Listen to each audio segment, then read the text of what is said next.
Hola, ¿qué tal a todos? Máster Bessie Nazar Herrera, compañeros, somos el grupo número 3 y estamos compuestos por Glena Pérez, Delmira Guzmán y su servidora Suba Martínez. El día de hoy les vamos a presentar dos casos, el caso Acevedo Jaramillo versus Perú 2006 y el caso Acevedo Buendía y otros versus Perú 2009. A continuación, describimos nuestro trabajo. Hola, ¿qué tal a todos? En este momento vamos a dar una breve explicación sobre el caso Acevedo Jaramillo versus Perú desde 2006. En poner en contexto, el caso Acevedo Jaramillo versus Perú se refiere a una grave violación a los derechos humanos de César Acevedo Jaramillo, quien fue víctima de tortura, malos tratos de parte de las autoridades peruanas bajo las acusaciones de ser miembros de grupos armados en Perú. Las condiciones de su detención y malos tratos que recibió fueron unas graves violaciones a los derechos humanos y la denuncia llegó ante la Corte Interamericana de los Derechos Humanos. Todo esto surgió debido a las denuncias evidenciadas presentadas por las autoridades peruanas que no tomaron las medidas necesarias para proceder a los responsables a garantizar una reparación efectiva a las víctimas. La descripción del caso determina que a pesar de las condiciones de la detención a los derechos humanos y estándares internacionales de los derechos fundamentales, las autoridades peruanas no realizaron una investigación exhaustiva. Además, los tribunales nacionales no lograron abordar su situación de manera efectiva, lo que llevó la denuncia ante la Corte Interamericana de Derechos Humanos. En este caso, los derechos vulnerados, este caso implicó varias violaciones a los derechos consagrados en la Convención Americana sobre los Derechos Humanos, entre los cuales se destaca 1. El derecho a la vida según el artículo 4, el derecho a la integridad personal según el artículo 5, el derecho al recurso efectivo según el artículo 25, el derecho a la protección judicial según el artículo 8, dado que el Estado no garantizó un juicio justo de la protección de los derechos de Acevedo Jaramillo, afectando su derecho a acceder a la justicia. La decisión de la Corte Interamericana de los Derechos Humanos dictó una sentencia en el 2006, encontrando que el Estado peruano había violado varios artículos de la Convención Americana, que concluyó el trato inhumano sufrido por César Acevedo Jaramillo constituyó torturas y un trato cruel e inhumano, degradante, que representó una grave violación a sus derechos fundamentales.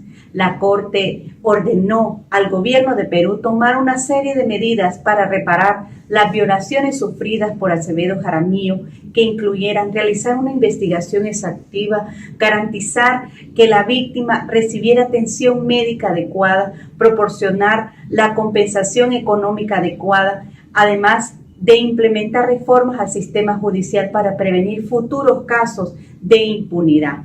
En tal sentido, el impacto de la Corte y las consecuencias del fallo se dieron que el caso de Acevedo Jaramillo versus Perú tuvo un gran impacto a nivel nacional, individual e internacional, dado que es el primer en tomar la decisión que subrayó la importancia de la prohibición absoluta de la tortura, de los tratos crueles e inhumanos degradantes contra un ser humano. En el segundo lugar, el caso se evidenció que las falencias del sistema judicial peruano en términos de la impunidad generó una gran presión tanto nacional como internacional para realizar este caso. El impacto de este caso también fue significante en términos de la jurisprudencia, dado que la Corte presentó un precedente claro respecto a las responsabilidades del Estado en las situaciones de tortura, abuso y en el contexto de la detención de Jaramillo. Acevedo Jaramillo versus Perú, en conclusión, revela y resalta la importancia de la Corte Interamericana de los Derechos Humanos como un mecanismo fundamental para garantizar los derechos fundamentales en América Latina. A través de este fallo, la Corte afirmó los principales y esenciales derechos, como también la prohibición a la tortura en todo el mundo. El derecho a la integridad personal y el acceso a la justicia son primordiales para los seres humanos.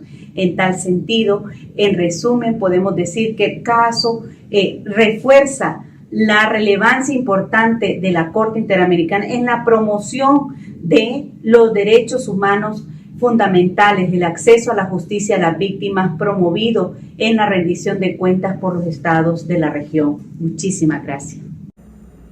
Hola, muy buen día. Mi nombre es Glena Pérez, integrante del grupo número 3. A través de este video se estará exponiendo un análisis sobre el caso Acevedo Buendía y otros versus Perú del año 2009, otro fallo clave de la Corte Interamericana de Derechos Humanos que aborda graves violaciones a los derechos humanos ocurridos en Perú. Este caso se centra en las desapariciones forzadas y la falta de justicia para las víctimas y para su familia. A través de este video vamos a explorar los antecedentes, los derechos humanos, las partes involucradas y la decisión de la Corte, así como las repercusiones que este fallo ha tenido en el contexto peruano y de Latinoamérica. Para brindar un breve contexto, nos vamos a trasladar al caso Acevedo, ya que tuvo lugar en el contexto de violaciones de derechos humanos cometidas por el Estado durante la década de 1990, en el marco del conflicto armado interno dentro del país. En este periodo se registraron múltiples abusos por parte de las Fuerzas Armadas de Seguridad, incluidos casos de detenciones arbitrarias y desapariciones forzadas. En particular, el caso de Acevedo Buendía se refiere a desapariciones forzadas por parte del mismo Estado, que incluían también torturas. Este caso ocurre en 1992, que fue un año clave en el conflicto armado en Perú, cuando la lucha contra los grupos subversivos, como por ejemplo Sendero Luminoso y el movimiento revolucionario de Tupac Amaru, alcanzó el punto más alto. Entonces, estas desapariciones fueron el producto de una política sumamente radical de represión violenta que se llevaba a cabo por las fuerzas de seguridad del Estado sin un debido proceso legal. Entonces, a este marco de estrategia se le denominó tierra arrasada. Ahora bien, el caso tiene lugar como una detención de manera arbitraria en la ciudad de Lima en el año de 1992. Las circunstancias fueron muy similares a casos de desapariciones forzadas que ya habían sido perpetradas por agentes del Estado. Las víctimas fueron arrestadas y posteriormente fueron desaparecidas sin que sus familiares recibieran información clara sobre su paradero. Durante muchísimos años, las autoridades peruanas no realizaron las investigaciones efectivas ni pertinentes. Tampoco proporcionaron respuestas a las denuncias de desapariciones, ya que el caso fue presentado ante la Corte Interamericana por las familias de las víctimas, quienes, al no obtener una respuesta y al no obtener justicia en el sistema judicial peruano, buscaron una solución internacional.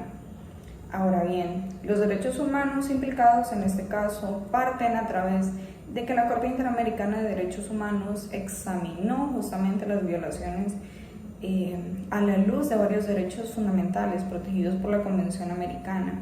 Entre estos encontramos el derecho a la vida del artículo 4 de la Convención, ya que la desaparición forzada constituye una forma extrema de privación de la vida. Las víctimas son privadas de su libertad y se les somete a sufrimiento sin que sus familiares reciban respuesta sobre su paradero, lo que prolonga la incertidumbre y también el sufrimiento.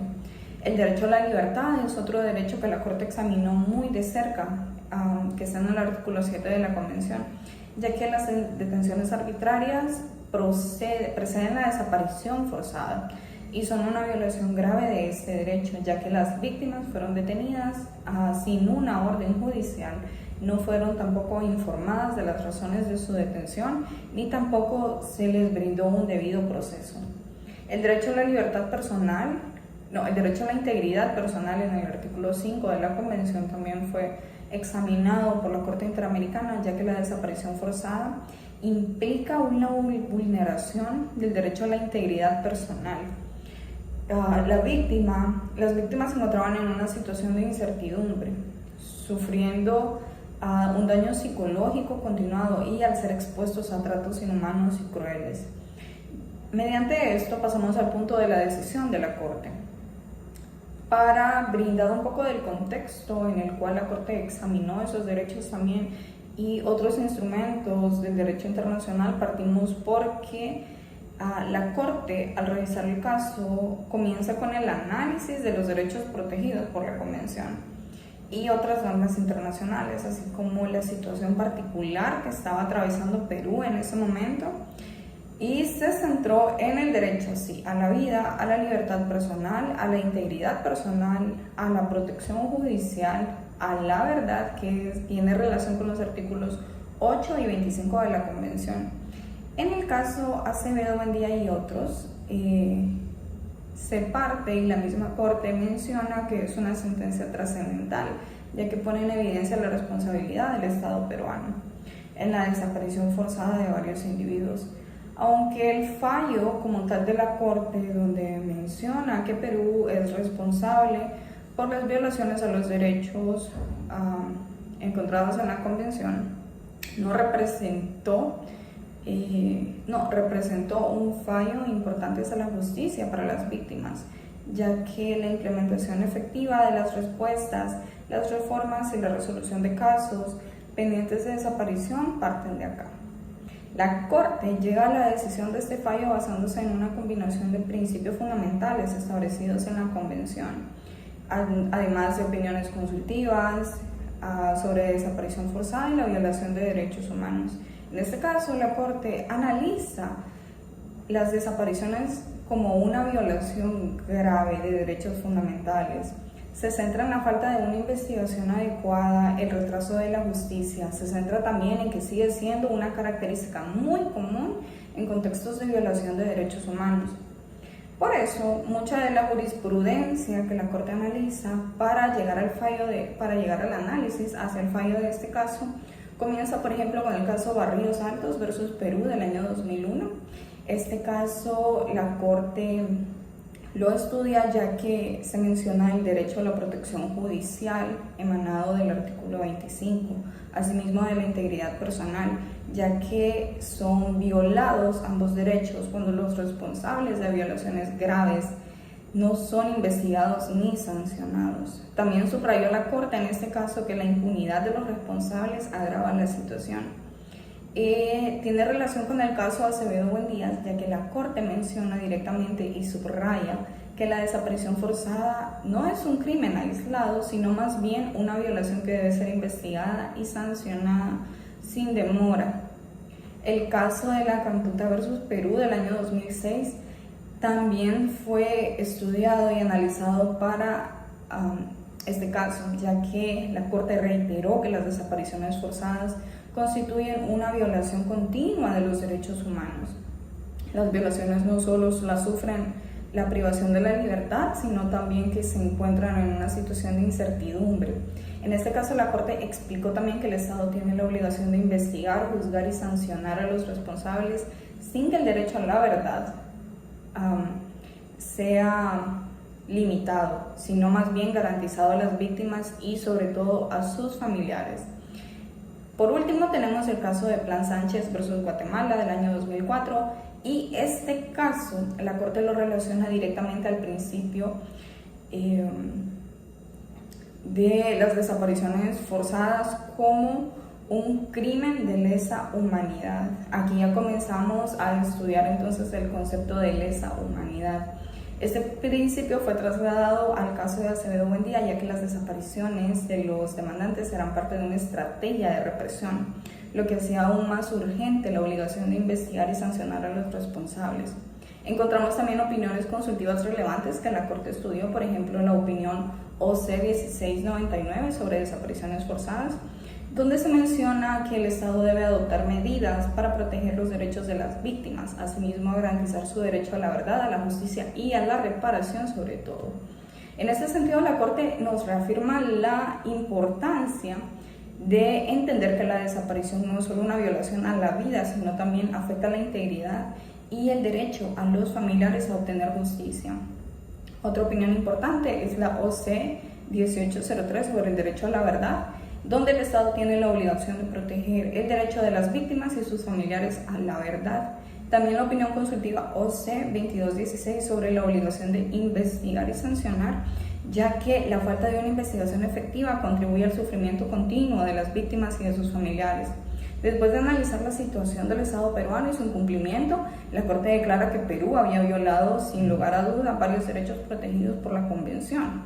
Además, ordenó que el Estado realizara una investigación efectiva sobre las desapariciones, identificando a los responsables y asegurando que este crimen no quedase impune. Dictó medidas de reparación, incluyendo indemnizaciones económicas a las víctimas y a sus familiares, así como medidas de no repetición y reformas a las fuerzas de seguridad y al sistema judicial peruano. Además, encontramos que el elemento clave en este fallo fue el derecho a la vida, el derecho a la libertad personal, como ya se había mencionado, y el derecho a la integridad personal. Se relaciona mucho con la protección judicial y la obligación de investigar, juzgar y sancionar. La Corte concluye que el Estado tiene la obligación de llevar a cabo una investigación exhaustiva. Además, que el impacto de este fallo fue a nivel nacional, ya que la decisión subrayó la responsabilidad del Estado de garantizar la justicia, la verdad y la reparación a las víctimas de desapariciones forzadas. Encontramos en este caso que las familias de las víctimas, para ellas el fallo ofreció un cierto grado de alivio y reconocimiento, aunque no resolvió por completo el sufrimiento provocado, ya que la desaparición llega a ser un crimen que afecta no solo la dignidad, sino también la calidad de vida a futuro para los familiares de las víctimas. Encontramos que la reforma en la fuerza de la seguridad y los mecanismos de justicia sí representaron un paso hacia la garantía de que este tipo de violaciones no se repitan.